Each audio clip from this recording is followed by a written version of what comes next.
Welcome to Charge Forward Coaching, the podcast for committed athletes and individuals who want to achieve more on and off the field. Hosted by James Blasco, certified mental toughness and resilience coach. You'll gain insights and inspiration from elite athletes, coaches, and others who know what it takes to excel. Are you ready to go to the next level? Then tune in, get inspired, and let's charge forward. Now here's your host, James Blasco.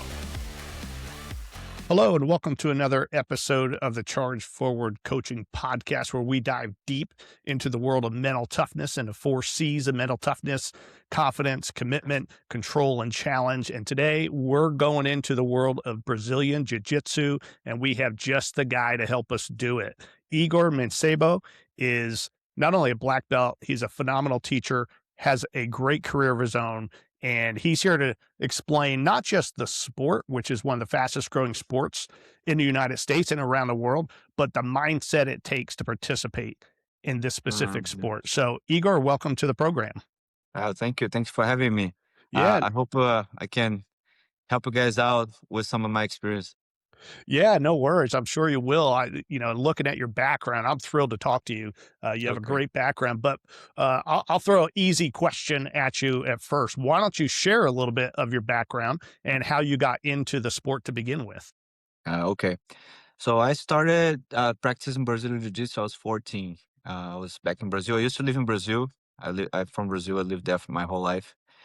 And when I was 14, it gonna sound funny, but I was into video games a lot. I was playing a lot of video games, and through the video game, I was doing those fighting games, and then I saw one of the fighter status says Brazilian Jiu Jitsu, and then I look up on Google, and then I fell in love. Like just watching YouTube videos, like this is really nice. I really want to do that. And at the time, I didn't do any fighting. I was a swimmer. I used to swim, and I was like, I really need to do this. And then after 3-4 months looking for schools, then I finally joined. I was 14-year-old, and then I never stopped. I quit everything else that I was doing. I quit swimming. I quit everything else, and I just kept going. I fell in love right away. Yeah. I could tell you fell in love with it, with the commitment and the career you've had so far. Yeah. And in Brazil, it's a massive sport, right? It goes back, 100 plus years and has become one of the powerhouses in the sport. But you came to the United States in, I think it was around 2020 or so, and got involved with Spartan Academy. How'd that come to be? Yeah. So I got my black belt in Brazil.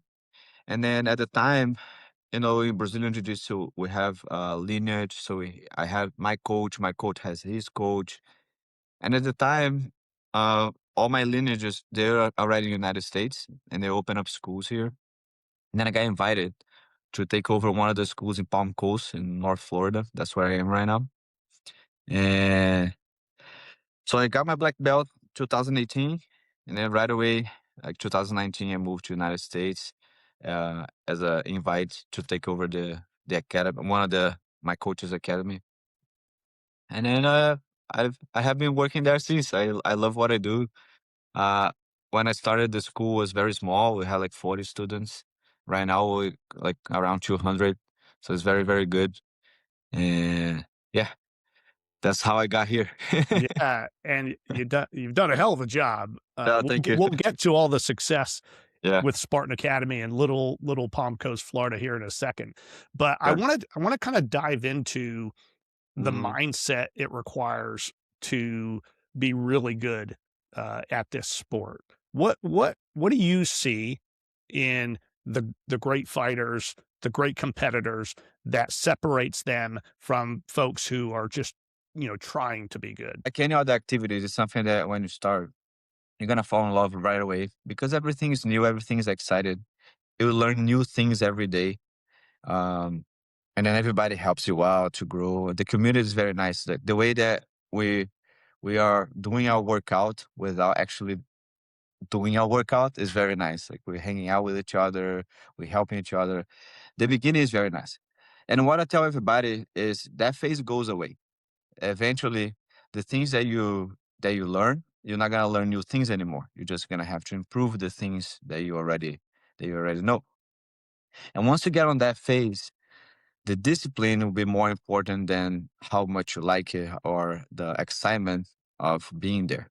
You know, so what I tell everybody in the beginning, when you start hitting that phase of I'm not, this is not new anymore, I'm not enjoying anymore, that's when you gotta have a routine. So you build your routine, and then you gotta be, very, you know, strict with your routine. Like if you're gonna train the X amount of days per week, or every day, or 3, 4 times a day a week, you stick with your routine, because eh, because everything gonna start working in waves. You're gonna have downs and you're gonna have ups. You're gonna have days that you're gonna be like very, very excited, and you're gonna have days that you don't want to go. Well, I think the guys that achieve at the high level are the guys that they go even the days they don't want to go. You know what I mean?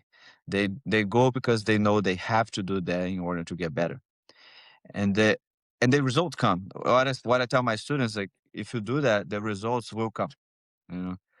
Um, so it's a long term thing. Jiu-jitsu is something that you got to do for a long time, and you got to be consistent on that. You know what I mean? And that comes with a lot of mental toughness. Some the days that you don't want to go, the days that are a little cold, or it's raining, or you know, or your family want you to stay at home that night, but then you go anyways. And what I tell the guys is all worth it. After you get good, everything start being more fun again. You know what I Yeah, mean? it's always fun when you're doing good, right? Yeah, exactly. Yeah, you uh, touched on so many things there. uh-huh. One that stuck out to me was commitment. To be good at Yes. anything, you have to be committed. It's not just setting the goals, right? It's actually following through and putting in all the Mhm. practice and preparation. How about Yes. from an emotional standpoint? Because, like you said, sometimes things go good, sometimes they don't. In the heat of a battle, things can not be going your way. How important is it in this sport to maintain your emotional control? So what I what I believe, and something that I always teach that in class, is when you learn, more more you learn skills, higher level is, more calm on bad situations you're gonna be, because you've been there before, and they're gonna pass, or you're able to get out of that situation. You know what I mean? Yep. So the thing that I tell my students is, I know in the beginning you might be desperate, you might, some techniques are you're suffocating you, like somebody's trying to strangle you, and you're underneath a guy that's way heavier than you. And first thing I say is like, this is gonna pass. Either if you win or you lose, this is gonna pass. So put this in mind, this is a temporary status. And then you have to work your skills to that. The amount of time that you're gonna spend in bad spots will depend on you, not on the other guy. I think that's the thing that people need to understand the most when they do jiu-jitsu. Like, more you train, more those bad spots will depend on you, like on your capability of getting out. You know what I mean? Yep. So more more calm you stay on those situations. You know what I mean? Yeah. And Yeah. you work with so many different types of athletes. You work with That's good. world class athletes, you work with beginners, kids, Yes. even. What, how do you manage to do that in terms of so much, what it takes, but you have people at so many different levels. Is it easy for you to adjust from a world class athlete to a 10-year-old, or does it really have to reset your focus to do that? Oh no, this I think this is the hardest part of the job, though. Uh, the hardest part of the job is when I have all that knowledge, but I cannot throw all that knowledge to a beginner. They're not gonna understand everything that I have to say. So you gotta break down that in pieces, and give a piece at a time to that beginner. And on the other hand, when you train high level athletes, the technical aspect is very easy because they're already good. You just have to think about the physical aspect and the mental aspect, the strategy aspect, things that go, um, around just the technique. You know what I mean? Yep. But this is the hardest part of the job. This is what a lot of coaches struggle with, is be able to navigate through like different levels. And I think that's one of the things that I do the best. I studied a lot for that. I went to college in Brazil. I studied like kids pedagogy. I studied sports science, all of that. So um, I think that's why I know what I'm doing on that part. Yeah.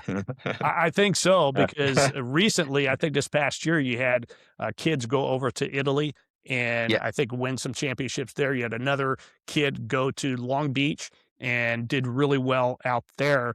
Yes. You know, I spoke to a sporting director for a soccer club not too long ago. He's on the podcast, and he had worked Uh, with a lot of the premier teams and other teams. And he said one of the things they do over there with the young athletes is they have them practice with the pros, with the best of the best. That's the only way you're uh, going to get better. Do you see the same thing in this sport, or is it different? I agree. I agree. So I have I think a good thing in my school is like everybody trains kind of together. So I have the guys doing the high level thing on the same mat as the hobbies and the same mat, and the kids see them and the kids train with them on the weekends. And I think when you have high level athletes at the room, it definitely elevates everybody. Okay. But it's important for the beginners uh, to have a path until they get there. If you just throw a beginner with the pros right away, they're just gonna get in jiu-jitsu, they're just gonna get beat up and they might like make them quit eventually, you know what I mean? Yeah. So you gotta be able to build them with technique, with strategy, with exercise. We do a lot of like different fighting exercises. So the beginner can fight with the high level in the same in the same room. You know what I mean? I plan a lot of exercises for this. So we do like, okay, this day we're just fighting from this position, or we're just doing this type of thing. We have a focus on this technique right here. And it definitely helps. I think I agree with the soccer coach that you said. It definitely helps training with the pros, but I think it has a path to get there. If you're only training with the pros, I think it, it might be discouraged sometimes. You know what I mean? Yeah, absolutely. And he Yeah. did point out that those are the best of the best young athletes that Yes. they're trying to Yes. encourage to do that, to your point. So, Yes. yeah, absolutely. So, what about these kids? They're young and they're Mm-hmm. going overseas to compete. Mm-hmm. How do you coach them? How do you coach them mentally to be prepared for such a big environment? So, one to mentally prepare, what I always tell them, you gotta train, you gotta trust where you are. So they trust me, they trust on my system, on my school, they trust that I can provide them the best training for them to win. So that's one thing. So once they trust that, they trust the system, I try to make them as high level as possible, as high at the level as possible. So they know, even though they gonna have tough fights over there, they are capable to win. And they believe they are capable to win because they are. I'm not trying to say something that's not true. You know what I mean? I make them technically ready, and I tell them, "Hey, you guys are technically ready." And they see they prove themselves by doing small competitions here and there. You know what I mean? And and that's one of the ways that I prepare them to go to these big tournaments in Europe. I had kids going to Japan as well last year. Is by training them at the highest levels they can, and then we go to smaller tournaments where they can have good fights and to prove that the system works. You know what I mean? So Yeah. they believe in my work. I believe in their work. They have a lot of work ethics too. Something that I always talk about in class to them. Like, you gotta have the work when you come here to work, you have an objective, you gotta like check all those boxes before you leave and then come back the next day. You know what I mean? And they do. And because they believe in me, they believe if they do what I tell, it will work. And they do, and it works. Yeah, Yeah. it's funny. I'm reading a book on Nick Saban, and the the Mhm. the one theme that comes out, the only way to be the best is to practice, practice, practice, work, work, work, and give 100% in Yes. everything you're doing to prepare. Yes. And that he made a very crystal clear point to say that. You brought up the word fighting. I mean, Mhm. essentially, that's what this is. Yeah. There's a lot of technical aspects to it, but it's fighting. And somewhere along the line, for some competitors, fear has to play a role, and they have to overcome that fear. Do you have a way of coaching your competitors around fear, especially from Mhm. injury or so forth? Mhm.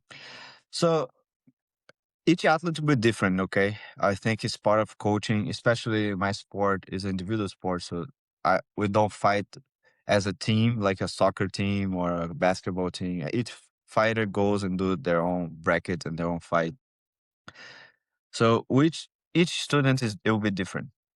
Some of the students, uh, what they like and what I feel it works better is for them to know a lot about their opponents, so they know how to expect, like what to expect. So more the things they have in control, better. So I try to give them the sense of, okay, when you get there, nothing that you're gonna face is new, because a lot of the things that we fear is things that we don't know. We fear a lot of the things that we don't know, you know.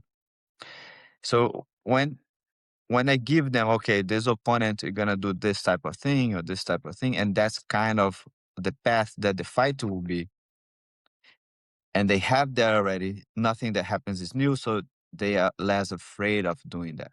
Okay, Yeah. I think that's what some kids works better this way.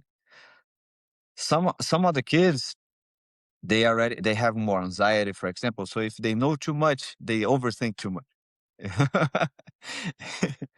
So what I do is trying to create that path that they can control. So I tell them, okay, on the first 15 seconds on the match, that's what you're gonna do. And they focus on that first 15 seconds of the match and try to take the control over that short period of time.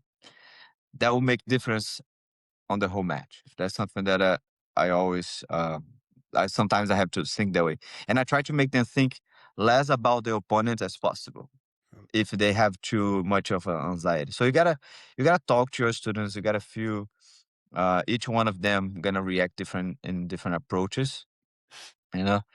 But in general, for the whole group, every class I tell them, and every class before competitions, of course, what I tell them is like, nobody trains more than they train. They train. They can train the same, but they don't train more. Our kids train a lot. Like they train every day, uh, 1, 2, 3, sometimes 3 hours a day. They train a lot, you know. So that's something that I say. Like nobody trains more than you. They might train the same, but they don't train more than you. And the other person is also everything that you're feeling. The other kid is also feeling the same thing. They also feeling the fear of losing. They also feeling the anxiety. They also feeling those little butterflies on the belly before the competition. You both are feeling the same thing. What's gonna determine who's gonna win and who's gonna lose is who can who can like direct those feelings into the strategy of the fight, into the plan that we have for the match or things like that. You know what I mean? That's I think that my approach is around the the mental area of the fight. Of course, like I said, you gotta feel each student will be different. Right. So you gotta feel what they need the most. And it's a lot of tests too. Sometimes I test one approach with a kid, and then on that tournament, oh, that doesn't work. So I have to shift to a different approach on the next time.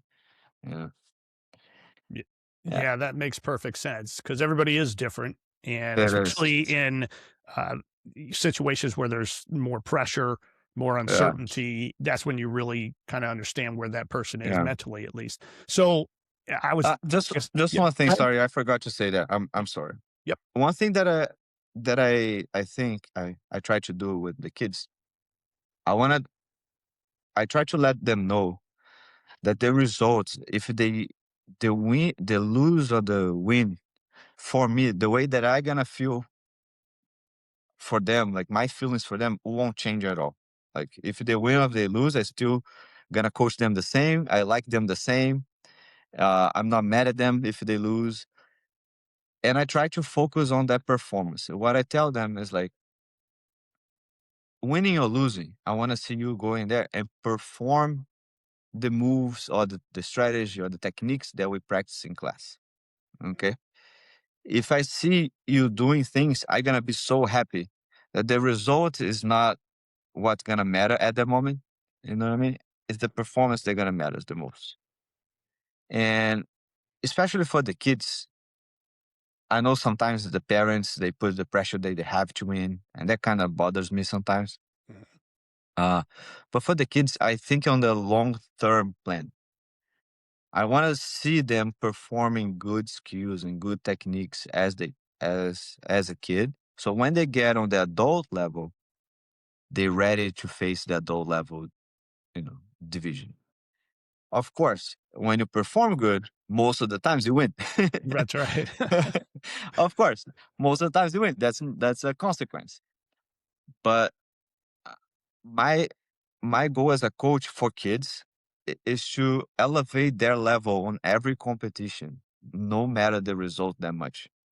Once they get adult level, and then we're gonna talk about the kid that went to Long Beach to compete at Worlds. That's when the things start matters for him. That's when his career can change when he become older. So that's what I try to the kids to focus. I don't want them to focus too much as a 10-year-old, 11-year-old, how many gold medals they have, how many silver medals they have. I want to see them like, okay, on this day I did this technique. On this day I was able to perform and I did this move. Because the result itself as a kid, for in jiu-jitsu, in the sport that we do, the result as a kid, it's good. But what really matters is when you get adult, black belt. That's what really matters, and that's what I'm aiming for. You know what I mean? I'm aiming on the future. I'm not aiming on what's happening right now. Yeah. Yeah, that's such an important perspective, especially for Uh-huh. kids because they watch sports on TV, and obviously everything's about winning and losing, and they see the winners celebrating and getting all this stuff, uh, Uh-huh. and sometimes they lose sight of all the things that lead up to that, which is Yeah. probably a lot of defeats, right? And A trying to lot. learn Yeah. the skill of that sport. So you brought Yeah. up the future, and I know you were being specific to the sport, but how important or what role does jiu-jitsu play in just a positive development of a human being? What can they take away from the sport that they can apply in their life in general? Because not everybody's going to be a world champion. They're going to go on and Yes, do of other course. things. What do they take away from the sport? Okay. So jiu-jitsu can be the tool. I think the sport itself, it can be tools for many things, for good things, for bad things. If you use the jiu-jitsu correctly, like if you have a good coach that coach you well, not only to win matches, but how to succeed in the sport. I think the biggest thing that you take away is the resilience. You understand the game. You understand that you're gonna work very hard, and that hard work is gonna give you results. So you have that already on your mind. That okay, hard work bring to results, but not every time. Right. Sometimes no. Yep. But you understand that this relation between if I don't work hard, I have zero chances of good results. If I work very hard, I still don't have 100% of chances, but I have more chances of result. And then that time that you don't have the result that you want, you know you're gonna go back to the gym, or you're gonna go back to your studies, or you're gonna go back to your job, and you're gonna do it all over again, trying again to achieve that result. And I think that resilience that jiu-jitsu teaches, uh, like be able to navigate through ups and downs and be okay with it. I think that's good for the life. That's good for my life. That's how my life works. That's one of the things that jiu-jitsu brought to me. And of course, everything that comes with martial arts, the confidence, it grows, and you know that you can, when you know that if you work hard, you're gonna achieve, or you closer to achieve, that's already give you like a comfort to work hard. You know what I mean? Yeah, absolutely. And you hit the nail on the head, because I talk to people all the time, and I in coaching, and I remind them, I said, listen, go ahead and fail fast. In fact, fail as fast as you can. Just don't give up, because you're going Yeah. to learn from that, and you're going to get better. And that resilience is huge throughout life, not Yeah. just in that sport. And speaking of sports, so you brought up that you gave up swimming and some other things so you could focus on jujitsu. Do you Mhm. find that some of the kids or even adults that you're coaching, do they tend to play other sports, or do they focus just on jujitsu? And when they little, like on the age between 5 and 10 year old, a lot of them do other sports too, and I think it's important to do so. Uh, but what I tell them, I tell the parents that, and I tell the kids that if you want to be on the top, like win tournaments like the one in Europe, like the one in Japan, like the one in Long Beach. If you want to be on the top, you gotta have a focus in one thing. So a lot of them they start out like doing soccer, doing jiu-jitsu, doing football, doing wrestling, doing many other sports. And once the ones that fall in love with jiu-jitsu, naturally they just want to focus on jiu-jitsu because they don't want to be good in one thing. I had kids like before that decide to not focus on jiu-jitsu. They decide to focus in soccer, and they're like great in soccer. You know what I Yep. mean? What I tell them, like, it's, I know you do soccer, but I know you learn this how to train with me. I know you learn how to work hard, all of that. I know you learn from jiu-jitsu. That's why I tell the kids. So yes, if you wanna achieve the highest level, yes, you should focus only on one thing. Yeah. But in the beginning, when you're still very young, 6, 7 year old, it's okay to do other things to test. You know, you don't know if jiu-jitsu be your thing, or maybe swimming will be your thing. You know, I think naturally you're gonna naturally start doing more what you like the most, and what you we like what we're good. So if you Right. start being good in one thing, you're gonna like more Y- that thing. I always You're tell this definitely to going to the kids. latch Like, on. the kids come to the train like, "Oh, coach, I just started. I'm not good. I'm not liking." Like, wait until you be good, and then you're gonna like it, because everybody that is good likes what they do. Absolutely, right? It's funny how Yeah. that works. Yeah. Um, well, speaking of training with you, again, as I mentioned a little bit earlier, Spartan Academy here in Palm. I say here because I don't live too far away. I'm in Okay. Ormond Beach, Florida. But in doing my research, there was publicity from all over the country about what you're doing with this Yeah. academy. And I even understand that when there are some of these world class athletes in town or anywhere near Palm Coast, they'll come over and train at Yeah. the academy. How does that Yeah. They make you do. feel? And what, if there's somebody out there listening to this and they're considering jujitsu or just learning about it now, what what would you tell them about yourself and Spartan Academy and why they should go there? I think my style, the way that I build the culture around my school, is a place that we can achieve the highest level, but it's still a friendly and a family environment. So we're gonna have when you walk in, you're gonna feel welcome right away. You're gonna feel like that everybody gonna welcome you, and that doesn't mean that we're not tough training. We're tough training. We train hard. We try hard to defeat each other in training as a way to practice, right?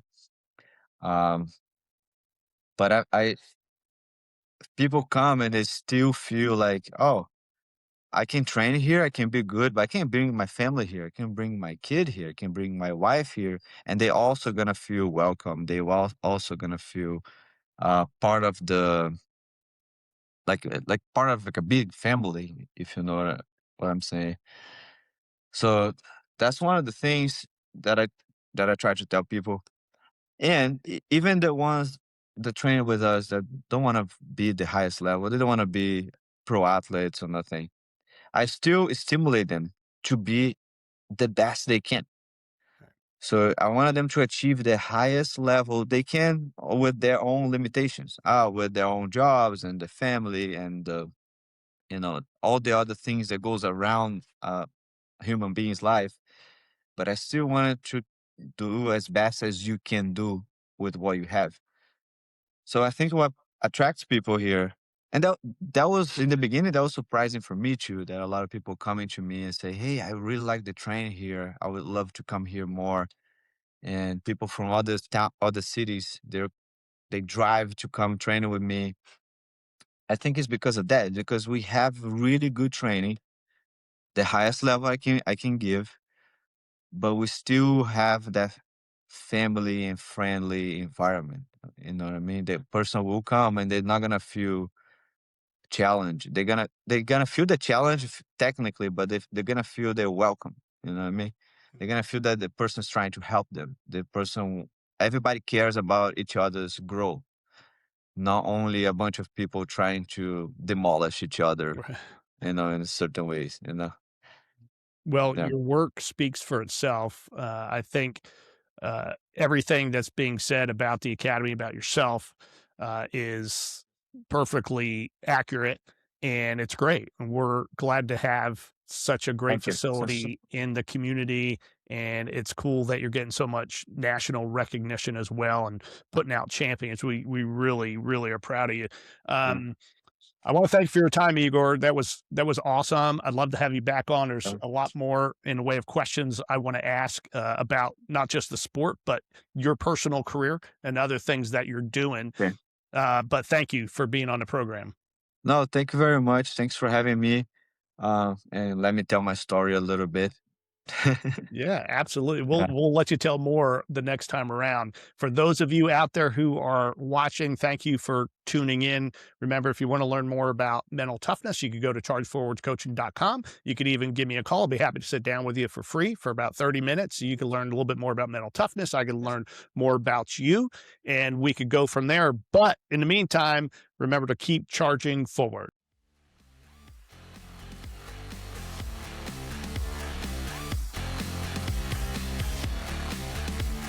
Thanks for tuning in to this episode of Charge Forward Coaching. Remember, the journey to greatness is built on mental toughness and consistent effort. So head on over to chargeforwardcoaching.com and book a free discovery call to take the next step in your journey.